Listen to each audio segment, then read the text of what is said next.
ধন্যবাদ সুকান্ত সরকার। আমি জয়ন্ত স্যারকে তার আলোচ্য বিষয়ে আলোচনায় যাওয়ার জন্য অনুরোধ জানাই। সবাইকে নমস্কার। কেমন আছেন সবাই? নমস্কার স্যার। ভালো আছে ভালো আছি স্যার। তো আপনি ভালো আছেন? খাতা কলমটা একটু নিয়ে নিন। যেহেতু হচ্ছে আমাদের সামনে পরীক্ষায় তো প্রশ্ন আসবে। আপনার হচ্ছে ধরেন 8টা প্রশ্ন থাকবে অথবা 10টা প্রশ্ন থাকবে, তার মধ্যে 7টা প্রশ্নের আনসার আপনাদেরকে দিতে হবে। তো এইভাবেই তো স্যার গত ক্লাসটা করেছেন। ভাইবা বোর্ডের যে প্রশ্ন, এটা নিয়ে হচ্ছে আমাদের প্রেসিডেন্ট স্যার সহ হয়তো একটা ক্লাস হবে। হিমাংশুবাবু মিউট করুন, আপনি এটা বলে যান। এখন হচ্ছে যেমন কি ধরনের প্রশ্ন আসবে, আমরা কিভাবে আনসার করব, ঠিক আছে? বা কি ধরনের প্রশ্নে, বিস্তারিত প্রশ্নের কি রকম আনসার করা উচিত, ঠিক আছে?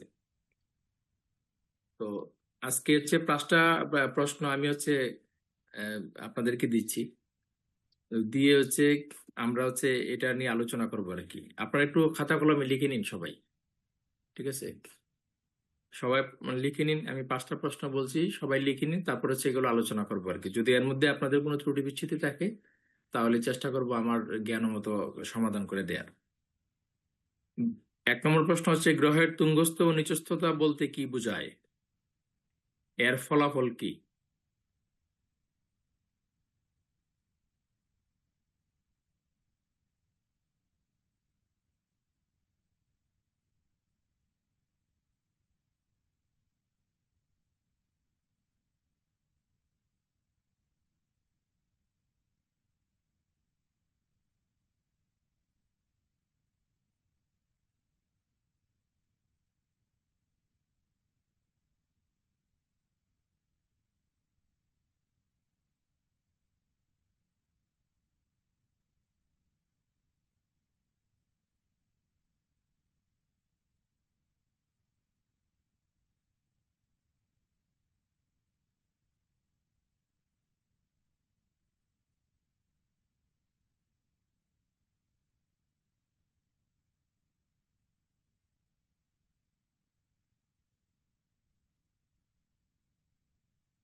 লেখা হয়েছে? জি স্যার, হয়েছে। গ্রহ বক্রী হলে কিরকম ফল দেয় ও কিভাবে দেয়?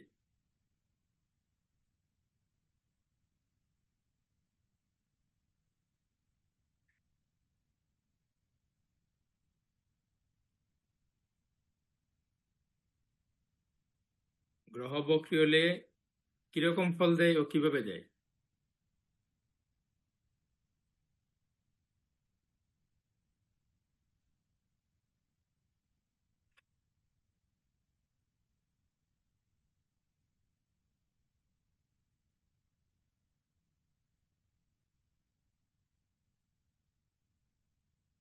আপনাদের কি D9 এর কোনো ক্লাস হয়েছিল? কোনটা স্যার? নবাংশের কোনো ক্লাস হয়েছিল? না স্যার, নবাংশ নেই। আচ্ছা, গ্রহের বলবত্তা কি করে বুঝবো D1 ও D9 সাপেক্ষে? গ্রহের বলবত্তা কি করে বুঝবো D1 ও D9 সাপেক্ষে?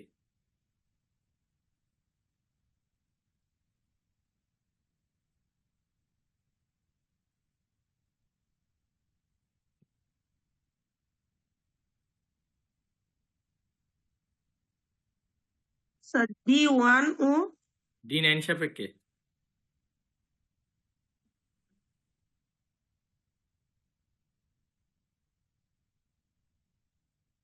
স্যার D1 আর D9 কি লগ্ন এবং নবাংশ? হ্যাঁ, divisional chart 1, divisional chart 9। D9 হচ্ছে নবাংশ, D1 লগ্ন চার্ট।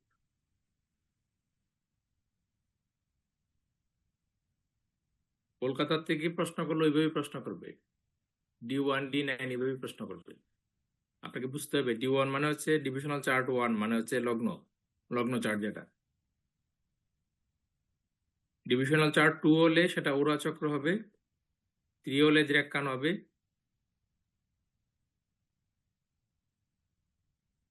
জন্মচক্রে এই ব্যক্তির চারিত্রিক বৈশিষ্ট্য কি করে বুঝবো?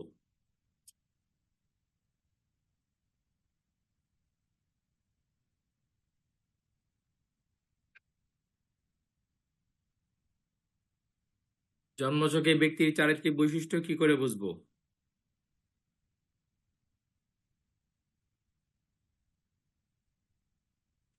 স্যার এটা কি 3 নম্বর প্রশ্নটার সাথেই D1 D9 D1 সাপেক্ষে? D9 এর 3 নম্বর প্রশ্নের সাথে গ্রহের বলবত্তা কি করে বুঝবো D1 ও D9 সাপেক্ষে?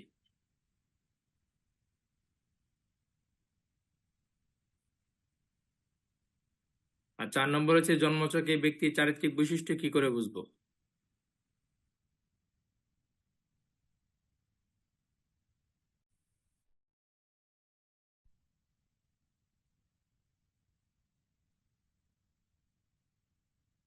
পাঁচ নাম্বার 18/12/1996 সকাল 10টায় জন্ম ঢাকা শহরে।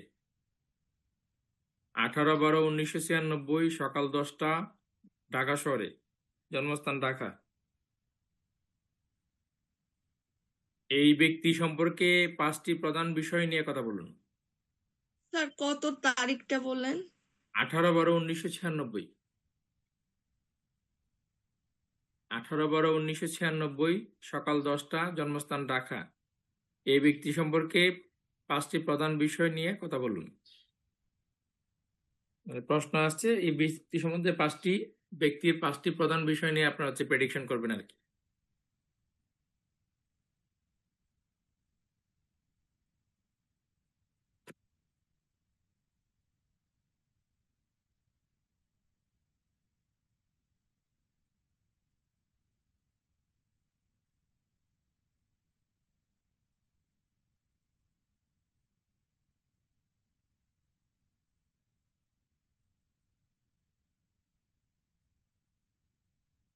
এবার প্রশ্ন হলো, এই যে প্রশ্ন মাল আমরা পেলাম, ধরে নেন একটা পরীক্ষায় চলছে আমাদের, এখন এই প্রশ্ন হচ্ছে 15 মার্ক থাকবে।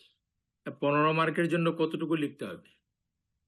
ঠিক আছে, যতটুকু লিখলে হচ্ছে আমার প্রশ্নের আনসারটা আমি মানে দিতে পারবো।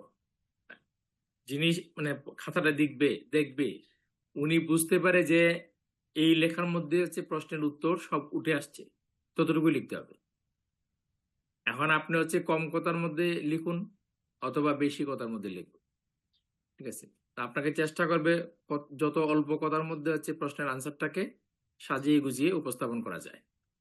প্রশ্নের উত্তর আমি আপনার কাছে চাচ্ছি, উত্তরটা হচ্ছে আপনি হচ্ছে কিভাবে সাজিয়ে গুছিয়ে উপস্থাপন করবেন, এই উপস্থাপনের উপরে ভিত্তি করে হচ্ছে 15 মার্কের মধ্যে কত নাম্বার পাবেন সেটা প্রথম তো দেখা হবে যে আপনি হচ্ছে আনসার সঠিক করছেন কিনা, আর দ্বিতীয় হচ্ছে আপনি উপস্থাপনটা কিভাবে করছেন, ঠিক আছে। তো এখানে উপস্থাপন করা নিয়ে কারো মনে কোনো প্রশ্ন আছে? যদি কোনো প্রশ্ন থাকে এটার কি সমাধান মনে করেন পাইলেন আপনারা? কিভাবে উপস্থাপন করতে হবে বা কতটুকু লিখতে হবে, বিস্তারিত প্রশ্নের উত্তরে কতটুকু লিখতে হবে, কেউ একটা আনসার করতে পারবেন? কোনো সংশয় কারো মনে আছে? স্যার বুঝতে পারছি স্যার, যেহেতু 15 মার্কের অ্যান্সার স্যার, মার্কটা বেশি, মানে যে প্রশ্নের উত্তরটা চাবে বিস্তারিত ভাবে উত্তরটা দিতে হবে, তবে যত শর্টে দেয়া যায় ভালো, তবে যা চেয়েছে পুরো বিস্তারিত ভাবে আর কি বলতে হবে। হ্যাঁ, যা চেয়েছে তার পুরো হচ্ছে বিস্তারিত ভাবে বলতে হবে। এবার আপনিই বলুন, গ্রহের তুঙ্গস্থ নিচস্থতা বলতে কি বোঝায়, এর ফলাফল কি? স্যার এখানে কি কয় পেজ দিলে ভালো হয় একটু যদি বলতেন। আপনি আনসারটা তাহলে আপনি দেন আনসারটা, এই প্রশ্নের আনসারটা দেন, তাইলে আপনার হচ্ছে আমি ক্লিয়ার করতে পারছি আর কি। গ্রহের তুঙ্গস্থ নিচস্থতা বলতে কি বোঝায়, এর ফলাফল কি একটু বলুন। যতটুকু বলবেন ততটুকু ভিত্তি করে আমি আপনাকে ইয়ে করবো, ক্লিয়ার করবো আর কি বিষয়টা। স্যার আমি বলবো স্যার? না, অপিতা ব্যানার্জি বলুন। স্যার গ্রহের তুঙ্গস্থতা বলতে হচ্ছে গ্রহ যখন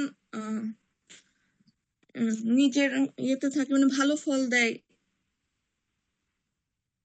বা বলবত্তায় থাকে।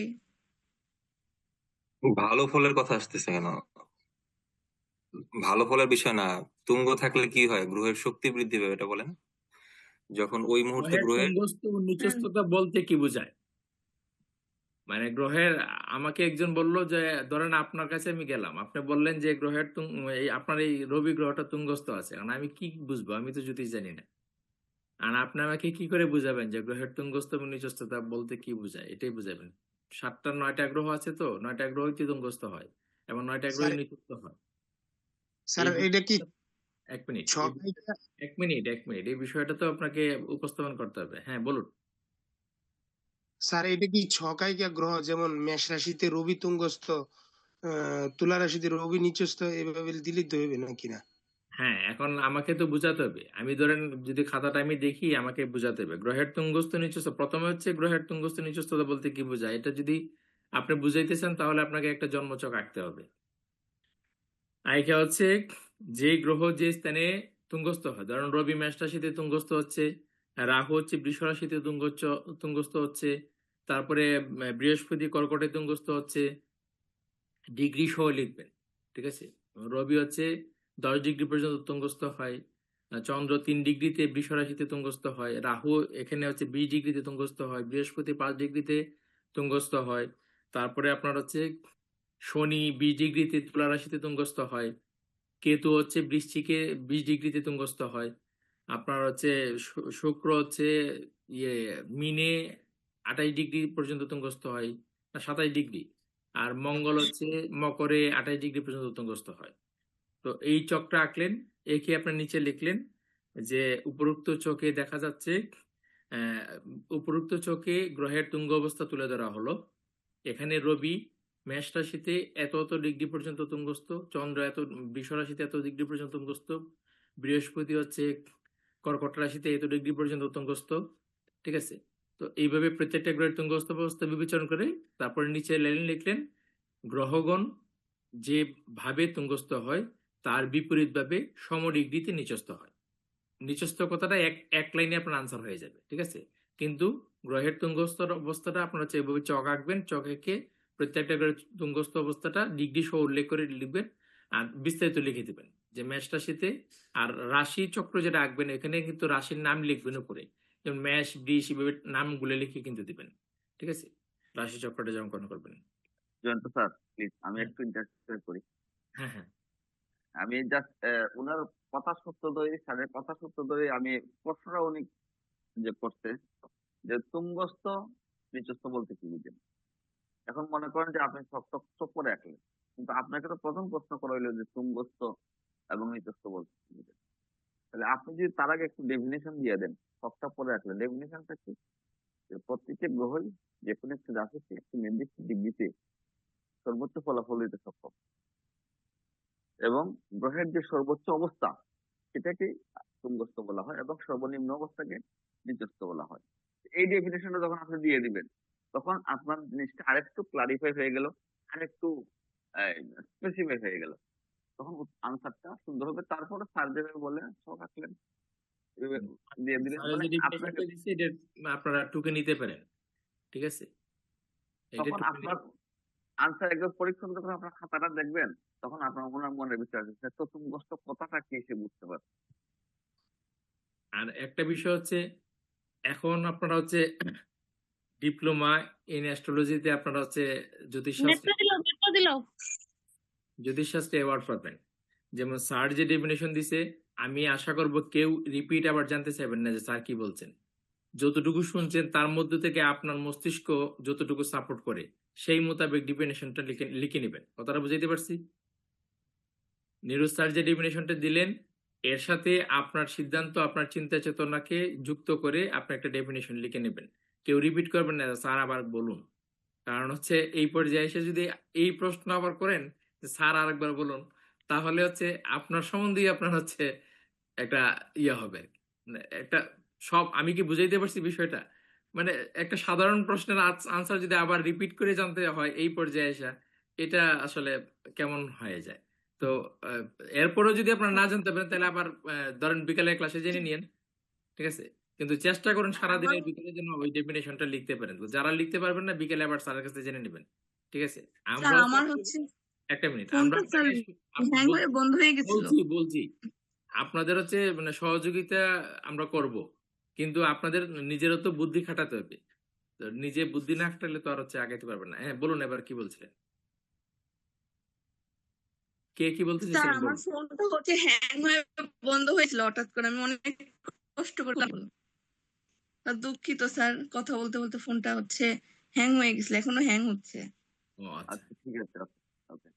আচ্ছা, এবার হচ্ছে তুঙ্গস্থ এবং নিচস্থ গ্রহত্ব কিভাবে আমরা বুঝাবো সেটা বুঝতে পারলাম। তো এর ফলাফল কি হবে? অর্পিতা ম্যাডাম কি আপনি ফলাফল বলতে পারবেন?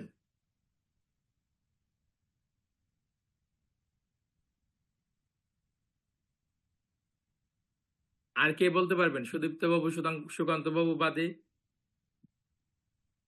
আমি বলছি স্যার। কে নাম বলুন? হ্যাঁ, বিষ্ণু মহন্ত বাবু বিষ্ণু বলুন। মহন্ত।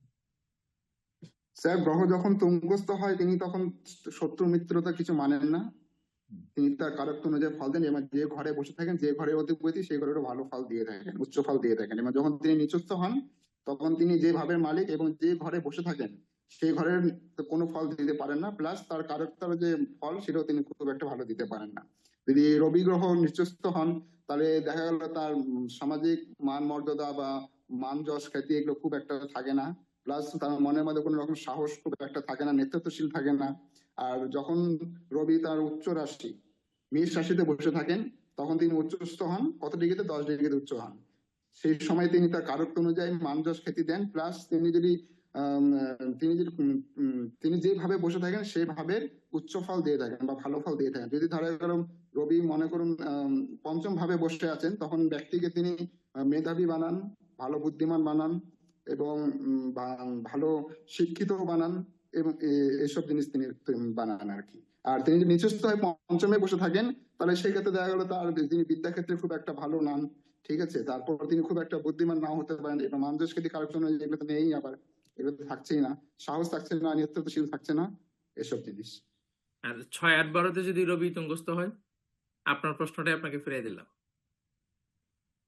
6, 8, 12-তে রবি তুঙ্গস্থ হলে পরে তাহলে 6 নম্বর ভাবে যে রবি তুঙ্গস্থ হন তাহলে তিনি সেক্ষেত্রে রোগ বিয়োগ বা বিপদ দোষগুলোকে জিততে সক্ষম হন। মানে তো শত্রু তার মানে তার বিরুদ্ধে কিছু করতে পারবেন না, বা তিনি শত্রু জয় হতে পারেন, রোগী জয় হতে পারেন, আর ঋণ রিপু থানা পুলিশ কোর্ট কাছারি বা যা যা জিনিস আছে বিপদ দোষ আছে সেগুলো তিনি জয়ী হন, মানে এইগুলো জিনিসের থেকে তিনি রক্ষা পান যদি তুঙ্গস্থ থাকেন রবি সেখানে রিপু ভাবে বা 6 নম্বর ভাবে। অষ্টমে থাকলে? অষ্টমে থাকলে স্যার এক্ষেত্রে একটু অশুভ ফল দিতে পারেন, যদি লগ্ন সাপেক্ষে তিনি যদি অশুভ গ্রহ হয়ে থাকেন বা পাপ গ্রহ হয়ে থাকেন, সেই সময় অষ্টমে তিনি হচ্ছে হলো দেখা গেল আগুন থেকে সমস্যা দিচ্ছে বা বাহন দুর্ঘটনার সমস্যা দিচ্ছে বা আকস্মিক যে কোনো ধরনের সমস্যা রবি দিয়ে গুড, থাকে। আপনি ভালো বলেছেন। না ঠিক আছে, আপনি ভালো বলেছেন। আমি আর একটু ক্লিয়ার করে দিচ্ছি আপনাকে, সবার উদ্দেশ্যেই বলছি। যখন ধরেন 6, 8, 12 প্রশ্ন যদি আসে, গ্রহগণ আমরা বলছি কি যখন তুঙ্গস্থ হয় তখন সে হচ্ছে যে ভাবের অধিপতি এবং যেই ভাবে তুঙ্গস্থ হচ্ছে সেই ভাবের শুভ ফল প্রদান করে দেন। ধরুন ষষ্ঠ ভাবে হচ্ছে, তারা এইভাবে হঠাৎ করে আনমিউট করে রাখুন কেন? আপনার হচ্ছে গ্রহগণ যে ভাবে আপনার তুঙ্গস্থ হয় সেই ভাবের শুভ ফল দেয়, এবং তার নিজের যে ভাব সেই ভাবের শুভ ফল দেয়। তো এখন ধরেন রবি ষষ্ঠ ভাবে তুঙ্গস্থ হচ্ছে, তো ষষ্ঠ ভাবের কিন্তু শুভ ফল দেবে। শুভ ফল বলতে কি, ষষ্ঠ ভাবে রোগ, ঋণ, শত্রু এগুলো কিন্তু বাড়াই দিবে, ঠিক আছে। আবার একই সাথে ষষ্ঠ ভাব পরাক্রমের ভাব, পরাক্রমও বাড়াই দিবে, ঠিক আছে। তো এখন আমাদেরকে হচ্ছে সিদ্ধান্তে বুঝতে হবে যে আমরা এই যে গ্রহের যে তুঙ্গস্থতা আছে সেটার শুভত্ব কিভাবে গ্রহণ করব।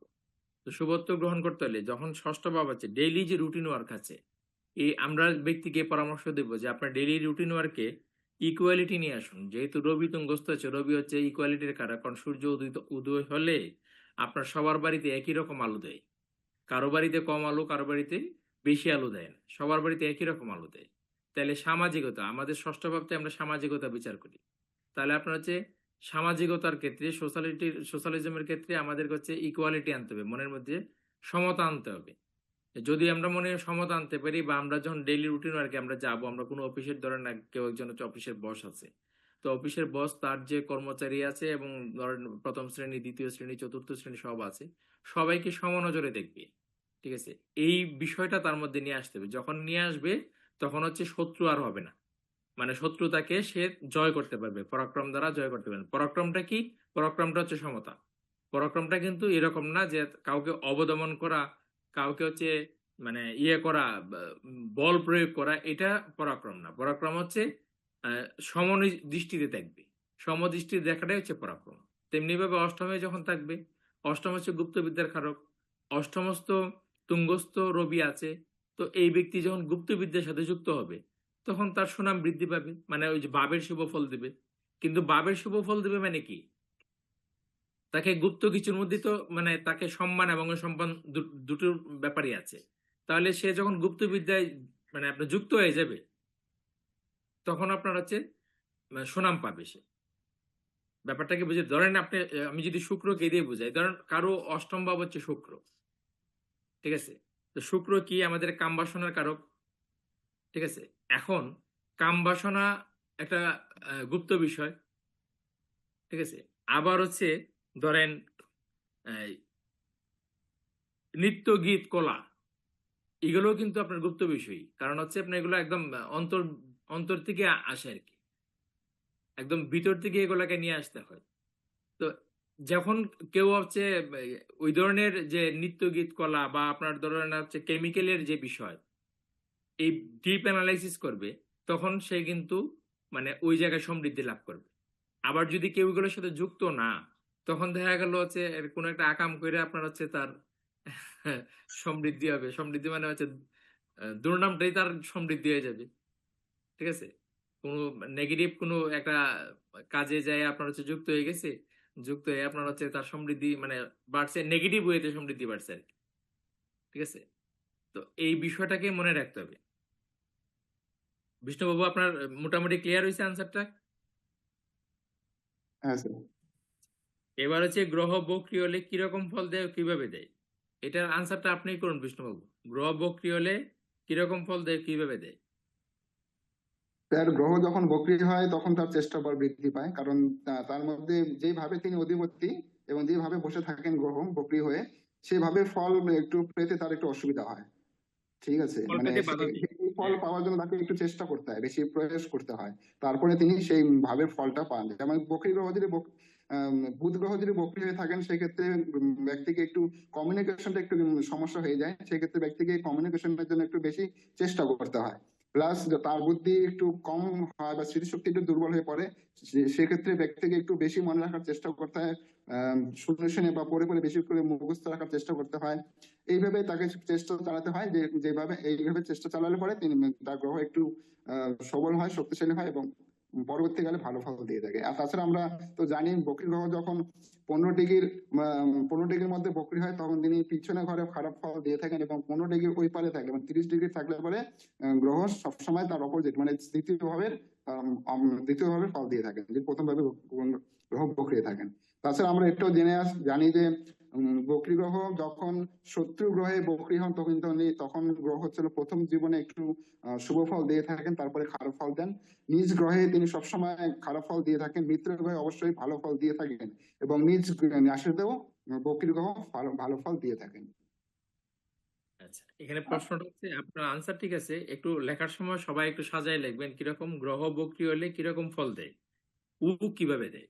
তাহলে হচ্ছে প্রথমে লিখবেন গ্রহ বক্রী হলে কিরকম ফল দেয় এবং সেটা কিভাবে দেয়। তখনই হচ্ছে ওই 0 থেকে 15 ডিগ্রি, তারপরে হচ্ছে স্বক্ষেত্রে আপনার বক্রী ভালো নয়, আপনার হচ্ছে মিত্র ক্ষেত্রে বক্রী ভালো, এই বিষয়টা হচ্ছে কিভাবে ফল দেয় মধ্যে ওই লাস্ট আনসারটা লিখবেন।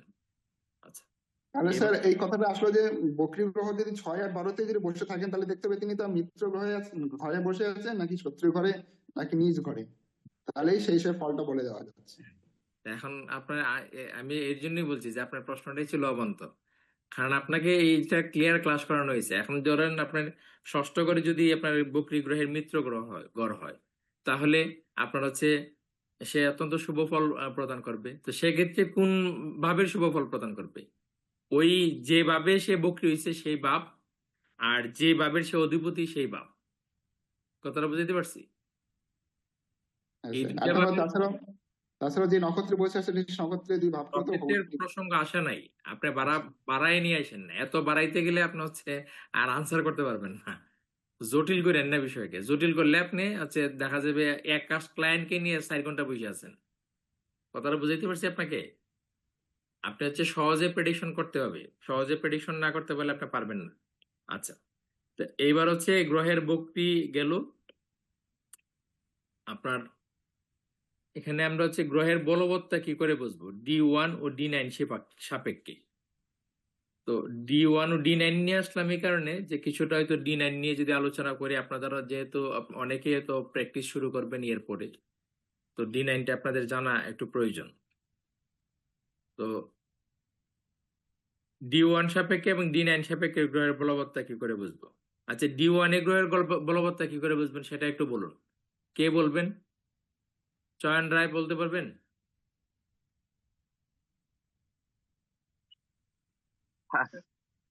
না স্যার, মানে বলতে পারবেন না? আমাদের বলতে হলে নতুন স্যার আমি স্টুডেন্ট একটু বলার চেষ্টা যুক্ত করবো। হয়েছে। বলতে পারবো স্যার। সব যদি রেডি হয়ে যায়, যেহেতু D1 তো স্যার লগ্ন সাপেক্ষে না, তো কে সকলে বলছেন? স্যার কে বলছেন? বলতে পারবো। চয়ন রায়। হ্যাঁ হ্যাঁ জি বলুন। স্যার, হ্যাঁ বলুন। বলছিলাম যে মানে যদি একটা চার্ট তৈরি হয়ে যায় বা চার্ট দেখে থেকে হয়তো বা স্যার কিছুটা বলতে পারবো, যেহেতু স্যার ডিভিশনাল চার্ট লগ্ন সাপেক্ষে স্যার গ্রহের বলবৎটা, আর না হয় স্যার ওই বিষ্ণু মহন্ত দাদা যা বলছেন ওইটা বলতে পারবো আর কি। বিষ্ণু মন্ত্রজাদা তো বলছেন গ্রহের বক্রী নিয়ে আর তুঙ্গস্থতা নিয়ে। জি তো স্যার, আর ডিভিশনাল চার্ট তো স্যার লগ্ন সাপেক্ষে, যেহেতু এখন লগ্ন তো স্যার বলতে ওই চার্টটা দেখে স্যার বলতে পারবো আর কি, যে চার্ট কোনো না একটা দেখে চার্ট। আমি বলছি চার্ট না দেখে একটু শুনুন। গ্রহ যখন স্বক্ষেত্রে অবস্থান করে তখন বলবৎটা পায়। গ্রহ যখন মিত্র ক্ষেত্রে অবস্থান করে তখন বলবৎটা পায়। গ্রহ যখন লগ্নে অবস্থান করে, পঞ্চমে অবস্থান করে, নবমে অবস্থান করে তখন বলবৎটা পায়। গ্রহ যখন কেন্দ্রভাবে অবস্থান করে তখন বলবৎটা পায়। গ্রহ যখন তুঙ্গস্থ হয় তখন বলবৎটা পায়। ঠিক আছে? দিক গ্রহ বলে যখন বলে ভাব মধ্য পায় তখন বলবৎটা পায়। আমি লগ্ন ছাড়া বললাম তো। আপনি প্রয়োগ করবেন হচ্ছে জন্ম ডিভিশনাল চার্টে। আপনি সূত্রগুলোকে প্রয়োগ করবেন ডিভিশনাল চার্টে। আনসারটা কি পাইছেন আপনারা সবাই? এর বাইরে আর কোনো কিছু আছে? চয়নবাবু হ্যাঁ বুঝতে স্যার পারছেন? আছে, ওই দিকবল কালবল ঋতুবল যেগুলো হয় ওগুলো দিক থেকে বলবান হ্যাঁ, হয়। এগুলো আছে, এগুলো আছে। গ্রহের বলবৎতা বিচার এগুলো আছে। গ্রহের দিক বল, ঋতু বল, আপনার হচ্ছে এই, দিবারাত্রি বল, এগুলো আছে। তো এগুলো হচ্ছে সূত্র। তো সূত্র প্রয়োগ করবেন আপনার হচ্ছে ন্যাটাল চার্টে সূত্র প্রয়োগ করবেন। আচ্ছা, গ্রহের বলবৎতা নিয়ে আর কারো কিছু বলার আছে? আচ্ছা, সেই ফাঁকে আমাদের একজন নতুন স্টুডেন্ট এন্ট্রি নিয়েছে, বন্যা বর্ধন। আপনি হচ্ছে ভিডিও অন করুন, ভিডিও করে বন্ধ করে আপনার পরিচয়টা একটু দিন।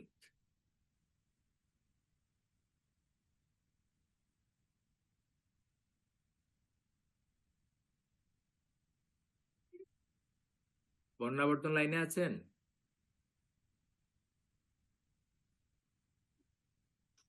স্যার আপনি কোথা থেকে? আমি হচ্ছে হ্যাঁ, বলুন।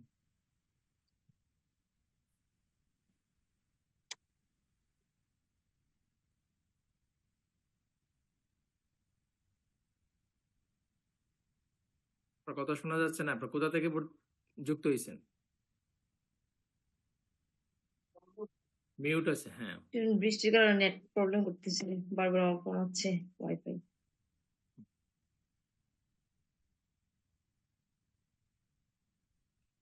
আপনি আনমিউট করে আছেন, মিউট করে কথা বলুন, মিউট করে। অ্যাকচুয়ালি বৃষ্টির কারণে নেটওয়ার্কের সমস্যা করতেছে, এই জন্য আমরা বারবার। শুনতে পাচ্ছি আপনাকে, শুধু এইটুকু বলুন আপনি কোথা থেকে যুক্ত হয়েছেন। নাসিরনগর ব্রাহ্মণবাড়িয়া থেকে। যদি শিখতে চান। জি স্যার। আচ্ছা, ঠিক আছে। আপনি হচ্ছে এখন তো আমাদের হচ্ছে এই বেসের হচ্ছে শেষ দিকের ক্লাস, তো হয়তো সেরকম ভাবে অনুধাবন করতে পারবেন না, তবে আপনার হচ্ছে ওই মিউট করে শুনুন আর কি কি হচ্ছে ক্লাসে। ঠিক আছে স্যার। আচ্ছা, এবার গ্রহের বলবৎতা নিয়ে আছে দুর্বা চক্রবর্তী ম্যাম, আপনি বলুন তো গ্রহের বলবৎতা আপনি কি করে বুঝাবেন?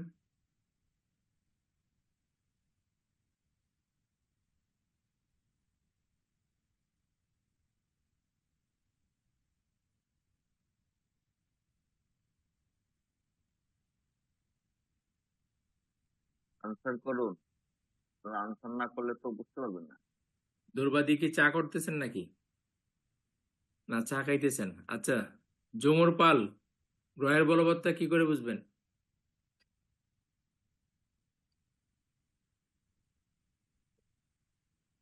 স্যার একটু পরে বলি। আচ্ছা, চাটা খেয়ে নেন, তারপরে বলুন। দিলীপ সূত্রধর, গ্রহের বলবৎতা কি করে বুঝবেন?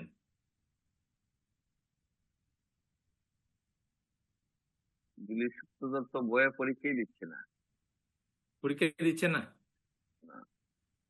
আচ্ছা, উনি সেলাই টেলাই করে নিক আগে, তারপর হচ্ছে আনসার করবে।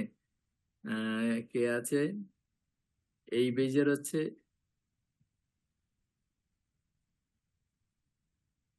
উইলিংলি অ্যান্সার দেন কেউ। গ্রহের বলবৎতা জিনিসটা কিভাবে আপনি, কারণ সোয়ানা আপনাকে তো ম্যাডাম, সোয়ানা ম্যাডাম বলুন। স্যার শুভ সকাল। হ্যাঁ, শুভ সকাল। স্যার এই যে আপনি যেগুলা বললেন স্বক্ষেত্র হলে নিচে, তারপরে লগ্নে পঞ্চমে, স্যার আমার একটা প্রশ্ন ছিল, এখানে যদি রাশি পরিবর্তন হয় সেক্ষেত্রে কি এটা বলবৎতা ধরা হবে না? হ্যাঁ, অবশ্যই ধরা হবে। যখন মানে তারপরে হচ্ছে যে একটি যদি গ্রহ আরেকটি গ্রহের সঙ্গে রাশি বিনিময় করবে, ক্ষেত্র বিনিময় করবে, তখন আমরা গ্রহের বলবৎতা হিসেবে এটাকে ধরবো। থ্যাংক ইউ, আপনি একটা নতুন বিষয় আনছেন। আচ্ছা, আর হচ্ছে আশুতোষ দাস, এখন গ্রহের বলবৎতা এখন নিয়ে কিছু আমার বলবেন? আমার স্যারের কাছে একটা প্রশ্ন আছে। হ্যাঁ স্যার। স্যার, আমার প্রশ্নটা হচ্ছে এই যে রাশি পরিবর্তন, হুম। এখন পরস্পর শক্তি গ্রহ রাশি পরিবর্তন করে দুইজনে শক্তিশালী হয়ে আছে। হুম। তো সেই ক্ষেত্রে আহ জাতকের, আমি একটু আপনার সাবজেক্টে বাড়ি যাচ্ছি, এই যে মানে দুইজনের যে দ্বন্দ্বটা, দুইজনই তো শক্তিশালী হুম। রাশি পরিবর্তন করে। তো সেই ক্ষেত্রে কেউ কি দুর্বল হবে না কোনোভাবে? এখানে আপনার হচ্ছে ধরেন ষষ্ঠপতি আর হচ্ছে আপনার নবমপতির মধ্যে রাশি বিনিময় হয়েছে, ঠিক আছে? তো সেক্ষেত্রে যে দুটি গ্রহের মধ্যে রাশি বিনিময় হয়েছে, আমাদের দেখতে হবে এই দুটি গ্রহ কি। ধরেন বুধ এবং বৃহস্পতির মধ্যে যদি রাশি বিনিময় হয়, তাহলে আমাদেরকে হচ্ছে ধরতে হবে যে বুধ হচ্ছে আপনার ইয়ের গড়ে পালিত হয়েছে, বৃহস্পতির মানে গৃহে পালিত হয়েছে বুধ, চন্দ্রের পুত্র, কিন্তু বৃহস্পতি গৃহে পালিত হয়েছে। বুধের যে শাস্ত্র বেত্তা বা শাস্ত্র জ্ঞান, সেটা বৃহস্পতির ক্ষেত্রে প্রাপ্ত।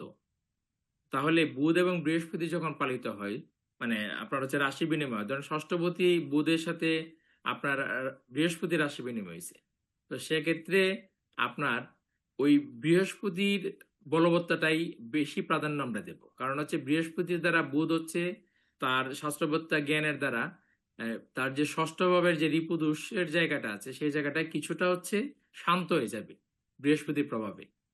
এখন বৃহস্পতি যে ভাবের অধিপতি, সেই ভাব অনুসারে ব্যক্তি বেশি ফলাফল পেয়ে থাকবে। কথাটা কি ক্লিয়ার হলো? হ্যাঁ, বুঝতে পারছি স্যার। এখন আরেকটা এখানে প্রশ্ন আপনার দেখতে আসলে, হবে লগ্ন সাপেক্ষে বুধ এবং বৃহস্পতির অবস্থান। লগ্ন সাপেক্ষে বুধ এবং বৃহস্পতি আমাদেরকে কিরকম ফল দেয়, সেটা যদি শুভ হয় তাহলে শুভ, আর সেটা যদি অশুভ হয় তাহলে অশুভ। Thank you. আমি আসলে প্রশ্নটা সবার জন্যই করছি, আপনারা এই ফাঁকে জেনে নিলেন আর কি আমার প্রশ্ন থেকে। আচ্ছা, হ্যাঁ স্যার, আপনি এবার হচ্ছে কন্টিনিউ করুন। আমরা D1 এ তো জানলাম যে গ্রহের বলবত্তা আমরা কি করে দেখব, এবার D9 এ কি করে দেখব? রতিন চক্রবর্তী, কি করে দেখবো বলুন?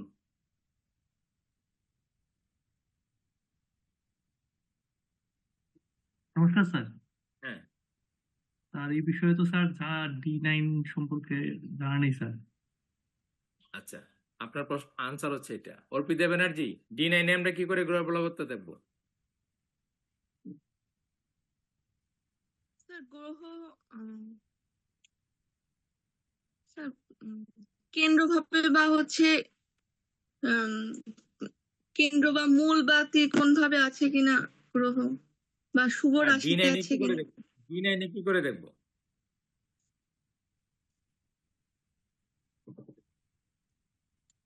D9টা তো বলতে পারছি না।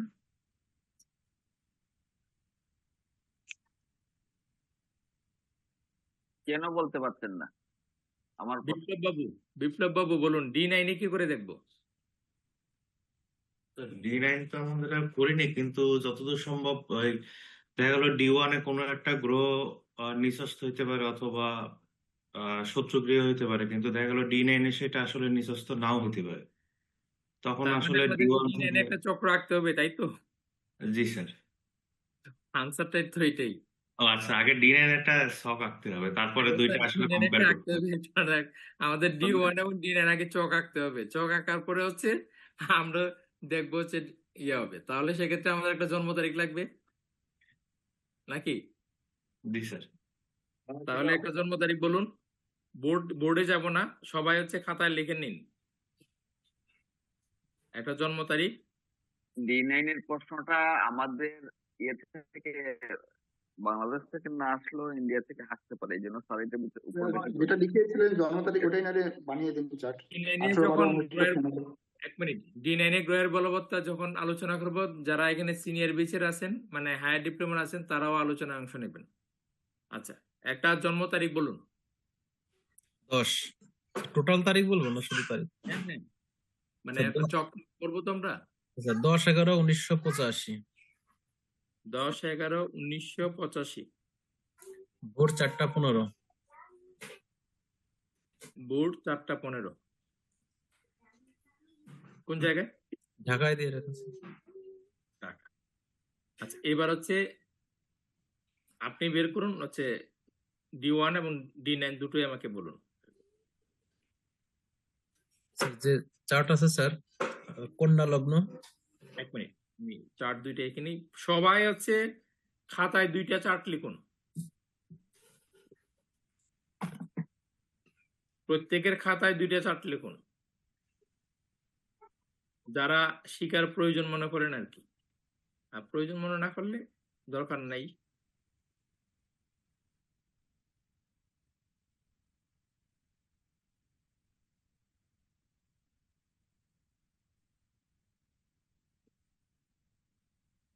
ইয়ে বন্ধ করতে হবে।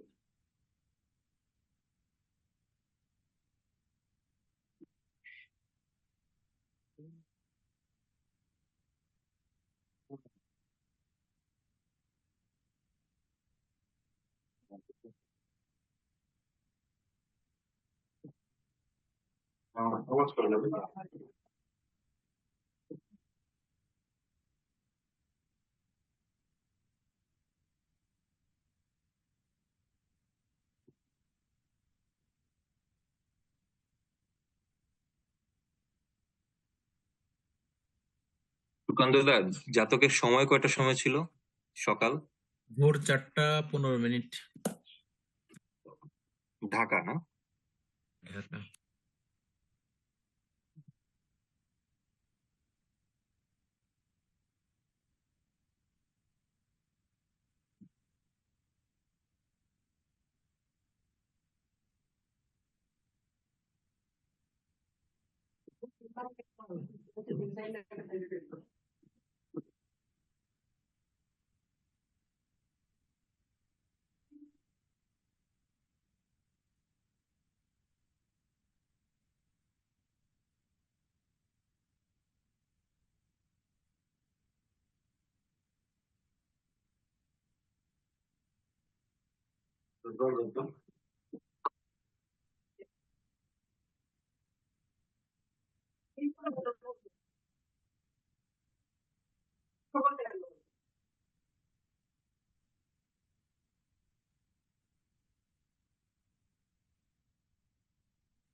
বাবু একটু মিউট করে নিন।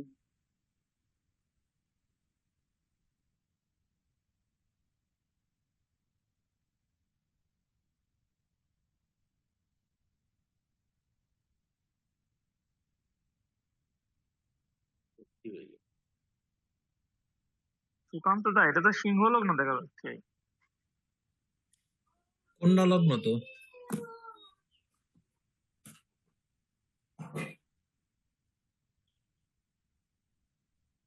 সময়টা ভোর 4টা 15 দিন, বুঝছেন, বিকাল না।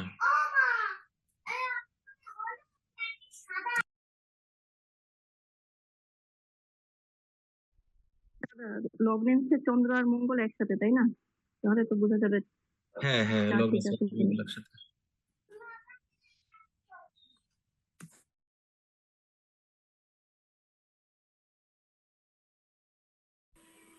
কন্যা লগ্ন নাকি দাদা? হ্যাঁ, কন্যা লগ্ন। হুম।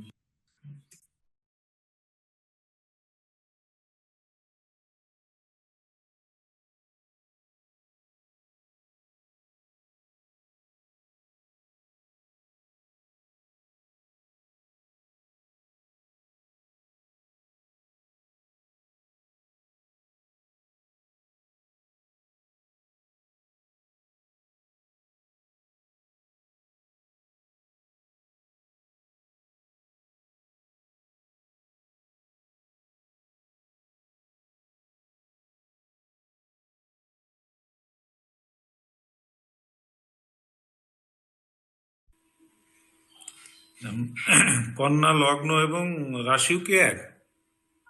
হ্যাঁ, রাশি এক। লগ্নেই তো চন্দ্র আছে। এটা কি আইসা গেছে, এটা কিভাবে মাইনাস করবো কেউ বলতে পারেন?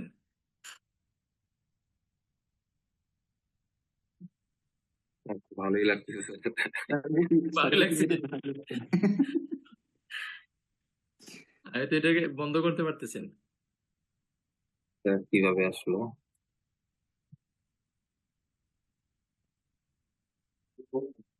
কি ল্যাপটপ থেকে? হ্যাঁ, ল্যাপটপ থেকে।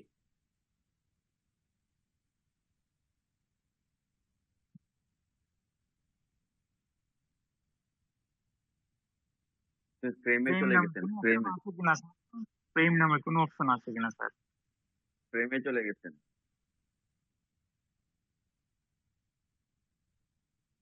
ফ্রেম অফ করে দেন, তাইলে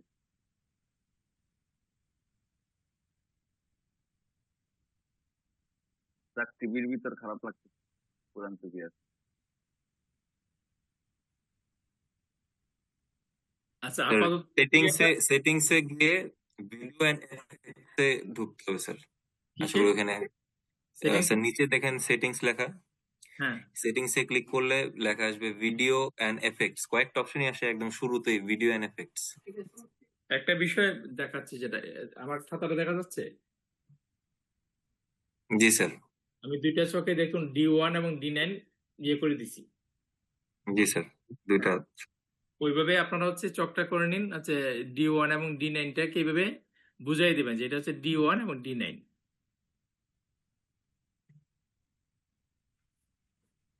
স্যার আপনি বুঝতেই তো পারছেন কি আসছে, কেন আসছে।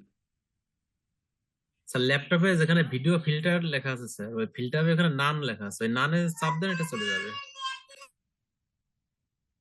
না, এই ইয়েটা টিভি স্ট্রাকচারটা কি করে আসলো? স্যার ওইখানে হয়তো চাপ লাগতে পারে।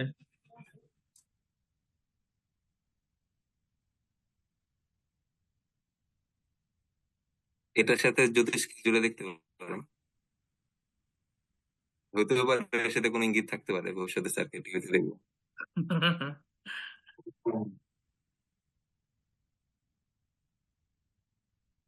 নমান্সের লগ্ন কি কন্যায় আছে নাকি, কি বলতে পারবেন? কন্যায় আছে।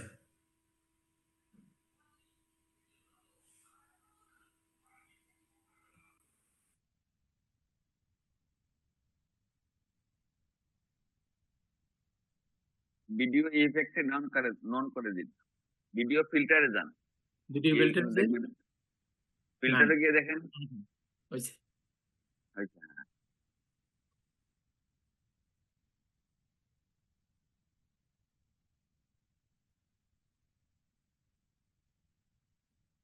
এবার ঠিক আছে।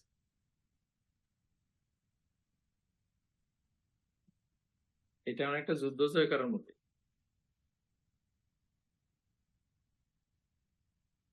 আচ্ছা, এবার আমাকে একটু বলুন এটা, এই D1 এর চারটা বলুন। তার লগ্ন, কন্যা লগ্ন, লগ্নে চন্দ্র এবং মঙ্গল। লগ্ন, কন্যা লগ্ন, লগ্নে চন্দ্র এবং মঙ্গল। হ্যাঁ, তারপর স্যার তুলাতে হচ্ছে রবি, শুক্র এবং কেতু।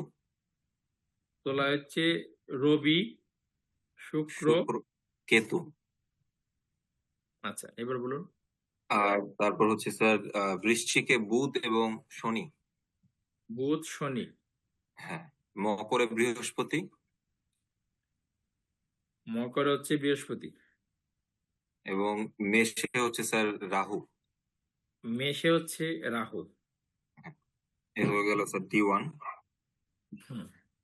D9 D9 হচ্ছে স্যার বৃষে হচ্ছে রবি, চন্দ্র, বৃষে হচ্ছে মঙ্গল, রবি আর চন্দ্র। মঙ্গল এবং বৃহস্পতি, চারটা। রবি, চন্দ্র, মঙ্গল, বৃহস্পতি বৃষে। হ্যাঁ, আর সিংহে হচ্ছে শনি এবং রাহু। সিংহে হচ্ছে শনি এবং রাহু। সিংহে শনি এবং রাহু। হ্যাঁ, আর মানে কুম্ভে হচ্ছে কেতু। আর ধনুতে হচ্ছে বুধ এবং শুক্র। ধনুতে হচ্ছে বুধ এবং শুক্র। আর কন্যা লগ্ন অ্যাজ ইট ইজ। আর লগ্ন হচ্ছে কন্যা। জি স্যার। মানে নবাংশের লগ্ন কন্যা।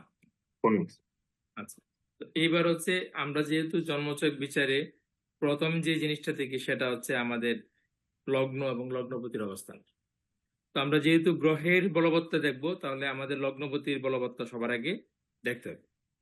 তো D1 আপনার আমরা লগ্নপতি হচ্ছে কি, দুটোটাই হচ্ছে আপনার হচ্ছে D1 হচ্ছে লগ্ন কন্যা, তো D9 এর লগ্ন হচ্ছে কন্যা। সেক্ষেত্রে লগ্ন বলবত্তা পেল কি পেল না? পেল স্যার। পেল স্যার, অবশ্যই। তাহলে হ্যাঁ, লগ্ন বলবত্তা পেল, ঠিক আছে, প্রচন্ডভাবে লগ্ন বলবান হলো। এবার লগ্নপতির অবস্থান, বুধের অবস্থান আমরা দেখব। তো বুধ হচ্ছে D1 আছে আপনার শত্রু ক্ষেত্রে আছে এবং হচ্ছে থার্ড হাউসে আছে।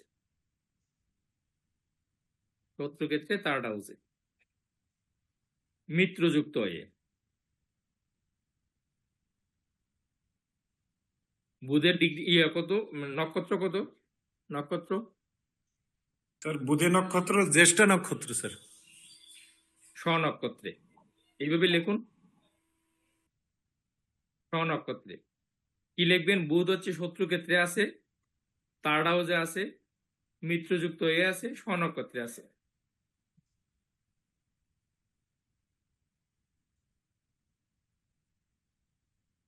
এক, দুই, তিন, চার, পাঁচ। আপনারা দৃষ্টিগুলা একটু জন্মছকে লিখে নিন। যেমন রাহুল পঞ্চম দৃষ্টি পড়ছে আপনার ধনুতে, R5 লিখুন। সপ্তম দৃষ্টি পড়ছে আপনার হচ্ছে তুলায়, R7। নবম হচ্ছে কন্যায়, কি বলে আপনার হচ্ছে সিংহে, R9। R12 হচ্ছে বৃষে। বৃহস্পতি দৃষ্টি 1, 2, 3, 4, 5। জুপিটার হচ্ছে J5 হচ্ছে বৃষে, J7 হচ্ছে আপনার কর্কটে, J9 হচ্ছে কন্যায়।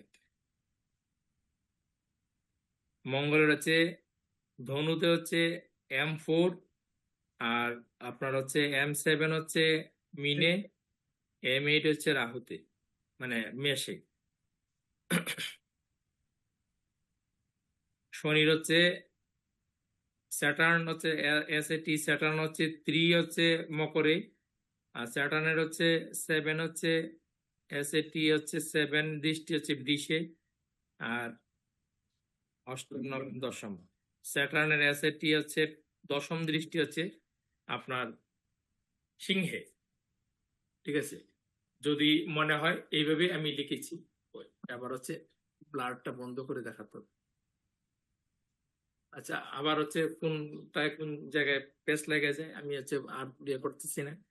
আপনারা এইভাবে লিখে নিতে পারেন, তাহলে সুবিধা হবে আর কি। তাহলে আপনার দৃষ্টিটা লিখে নিলে, যখন জন্মছক পাবেন তখন দৃষ্টি লিখে নিলে একটা ধারণা আপনারা পেয়ে গেলেন। আর প্রথম হচ্ছে চক হাতে নিলে এত কিছু বিষয় দেখতে হবে, তো এত কিছু বিষয় যেহেতু দেখতে হবে, আপনার হয়তো বুঝতে একটু সমস্যা হতে পারে। তো সেটা লিখে নিলে আপনার হচ্ছে বুঝতে সমস্যা হবে। এখন এই বুধ কি আপনার হচ্ছে, আমরা কি বলবো, বুধ কি আপনার হচ্ছে বলবত্তা পেল D1 প্রথম হচ্ছে শত্রু ক্ষেত্রে আছে। তো শত্রু ক্ষেত্রে থাকা মানেই তো পীড়িত।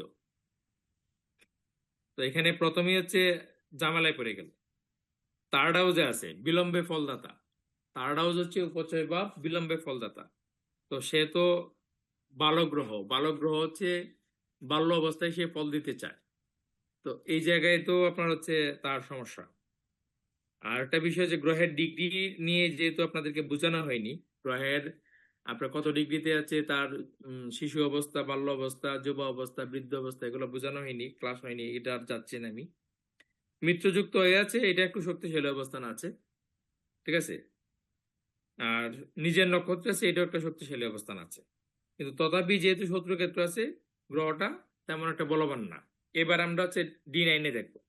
D9 লগ্ন থেকে সে কোথায় আছে? চতুর্থে, কেন্দ্রভাবে আছে। তো কেন্দ্রভাবে হচ্ছে ভাবের বলবত্তা পেল, মানে কেন্দ্র ভাবে থাকার কারণে একটু বলবত্তা পেল। কিন্তু এখানেও আপনারা হচ্ছে দেখুন, লিখুন কেন্দ্রভাবে, কেন্দ্র প্লাস হচ্ছে শত্রু, সমক্ষেত্র। বুধের সম না বৃহস্পতি? শত্রু হবে না স্যার, হ্যাঁ, বুধ সম মনে করে, কিন্তু বৃহস্পতি তো শত্রু মনে করে। শত্রু না স্যার, বুধ সম মনে করে, কিন্তু বৃহস্পতি কি মনে করে? শত্রু। বৃহস্পতি শত্রু মনে করে। বৃহস্পতি যেহেতু শত্রু মনে করে, তাহলে আপনার হচ্ছে শত্রু ক্ষেত্র। শত্রু ক্ষেত্র। আর বৃহস্পতি তো, সে তো গেছে বৃহস্পতির জায়গায়। জি স্যার। আর মিত্রযুক্ত আছে। জি স্যার। আচ্ছা, এবার দেখুন, এটা একটা পার্টি আপনার হচ্ছে আমরা দেখতে পাচ্ছি যে বুধের বলবত্তা এখানে শুধুমাত্র সে কেন্দ্রভাবে আছে, এটা একটা বলবত্তা পেল, একটু বলবত্তাটা বাড়ছে। আগে হচ্ছে থার্ড হাউসে ছিল, এখানে কেন্দ্রভাবে গেছে, একটু বলবত্তার পরিবর্তন হয়েছে। কিন্তু পরিবর্তন হয়েছে থার্ড হাউস নির্দেশ করে কি, মানে বিলম্বে ফলদাতা। আর D9 আপনি দেখুন, মানে একটা ঘর পিছিয়ে গেছে, একটু দূরে চলে গেছে না? আগে ছিল তৃতীয় করে, আর এখন গেছে চতুর্থ করে, মানে একটা ঘর পিছিয়ে গেছে, একটু দূরে চলে গেছে। তাহলে তার যে মানে বুধের যে ফল প্রাপ্তির যে জায়গা, বা বুধ যে তাকে ফল দেবে, সেটা কিন্তু বিলম্বে ফল দেবে, এটি নির্দেশ করছে। D1 এবং D9 দুনো জায়গায় আপনার হচ্ছে বিলম্বে ফল দেবে, এটি নির্দেশ করছে। ব্যাপারটা কি ক্লিয়ার হয়েছে?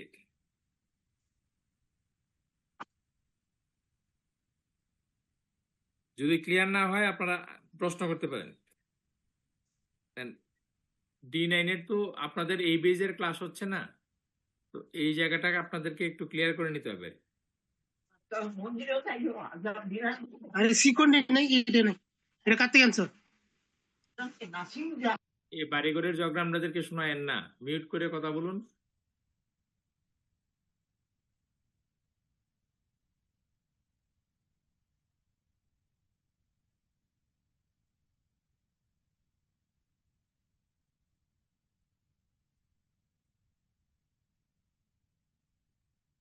সবার কাছে ব্যাপারটা ক্লিয়ার হইলো?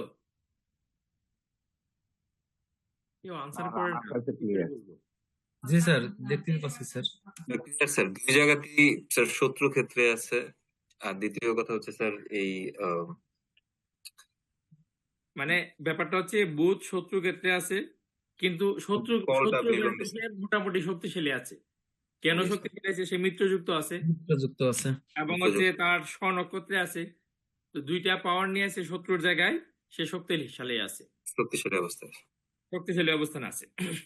এবং স্যার তৃতীয় ঘর এবার থেকে সে চলে আমাদেরকে এসেছে দেখতে হবে, এবার আমাকে দেখতে হবে যে শত্রুর জায়গায় যে সে আসে, তো শত্রুর অবস্থান কোন জায়গায়।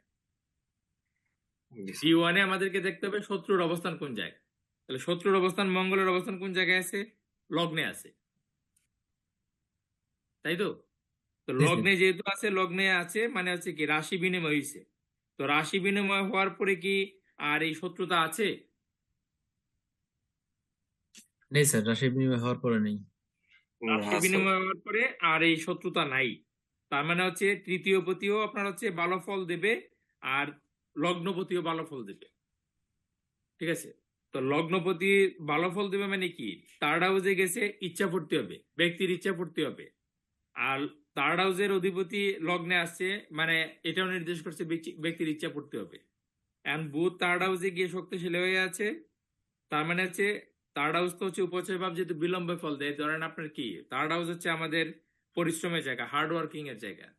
তো আপনার হচ্ছে কি ব্যাপারটা হচ্ছে, এই ব্যক্তি যে যার এই জন্মছকটা, সে হচ্ছে একটা নির্দিষ্ট সময়ে পরিশ্রম করার মধ্য দিয়ে আপনার হচ্ছে একটা ভালো পর্যায়ে সে পৌঁছাতে পারবে। এবং তার মোটামুটি ধরেন শতভাগ ইচ্ছে তো কারো পূর্ণ হয় না, তবে যতটুকু ইচ্ছা পূর্ণ হলে মানে ব্যক্তি সন্তোষ প্রকাশ করতে পারে, তো সেই পর্যায়ে তার ইচ্ছা পূর্তি হবে। এবার আমরা D1 এ যেহেতু গ্রহের বলবত্তাটা ভালো পেলাম, এবং D9 এ কি পেলাম, যেহেতু আপনার হচ্ছে এখানেও কেন্দ্রভাবে আছে, কেন্দ্রভাবে থাকা মানে ভালো। আর শত্রুক্ষেত্র, যদিও শত্রুক্ষেত্র তথাপি মিত্রযুক্ত হয়ে বসে আছে। তো এখানে D9 এ আবার হচ্ছে এই আপনার মিত্রের অবস্থা মানে ক্ষেত্রপতির অবস্থা কি, মানে বৃহস্পতির অবস্থা কি। D9 এ বৃহস্পতি দেখুন লগ্ন থেকে সপ্তম, অষ্টম, নবমে আছে। নবমে আছে স্যার। নবমে আছে। তো D9 এ বৃহস্পতির অবস্থানটা ভালো অবস্থানে আছে। জি স্যার। ভাগ্যভাবে বসে থেকে আপনার সে খুব একটা ঝামেলা করবে না, কারণ ভাগ্যস্থান আপনার হচ্ছে ডিভাইন এনার্জি জায়গায়, বৃহস্পতির হচ্ছে আনন্দময় স্থান এটা, তাই না? বৃহস্পতি কালপুরুষ রাশি চক্রের ধনু রাশিতে হচ্ছে মূল ত্রিকোণ, আনন্দময় স্থান। তাহলে যখনই বৃহস্পতি নবমে থাকে তখনই ধরে নিতে হবে বৃহস্পতি আনন্দে আছে। এটা ধনুরাশি না হলেও আনন্দে আছে, আমাদেরকে ধরে নিতে হবে। ব্যাপারটা কি বুঝতে পারছেন কিন্তু আপনারা? স্যার শত্রু ক্ষেত্রে যে স্যার, বুঝতে পারছি স্যার। শত্রু ক্ষেত্রে হোক, কিন্তু নবমে বৃহস্পতি তার আনন্দময় স্থানে আছে। এখানে দেখুন বৃহস্পতি এবং শুক্রের মধ্যে কিন্তু রাশি বিনিময় হয়েছে। D9 এ জি স্যার। বৃহস্পতি এবং শুক্রের মধ্যে রাশি বিনিময় হয়েছে।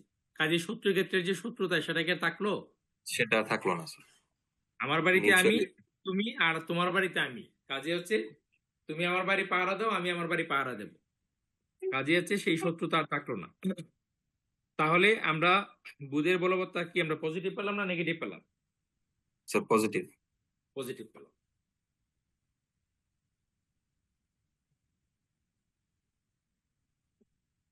D9 এ মূলত আমরা যে জিনিসটা দেখি, D9 নবাংশ, নবাংশ হচ্ছে মানে একটা রাশির যে ডিগ্রি থাকে 3 ডিগ্রি, তো 3 ডিগ্রির 9 ভাগের 1 ভাগ হচ্ছে D9। একটা রাশির হচ্ছে মূল রাশির মান হচ্ছে 3 ডিগ্রি, 3 ডিগ্রির 9 ভাগের 1 ভাগ। তো একটা রাশিকে আমরা 30কে যদি 9 দিয়ে ভাগ করি, তাহলে 1 ভাগের যে পরিমাণ সেটা হচ্ছে 3 ডিগ্রি 20 মিনিট। এটা আপনারা জানেন তো? জি স্যার। হ্যাঁ জানি স্যার। জি স্যার। এবার 3 ডিগ্রি 20 মিনিট আমরা নবাংশ চক্রে কিভাবে বুঝবো যে আপনার হচ্ছে গ্রহের অবস্থান কিভাবে কি যাচ্ছে? বুধের ডিগ্রিটা একটু বলুন তো সুদীপ্ত বাবু।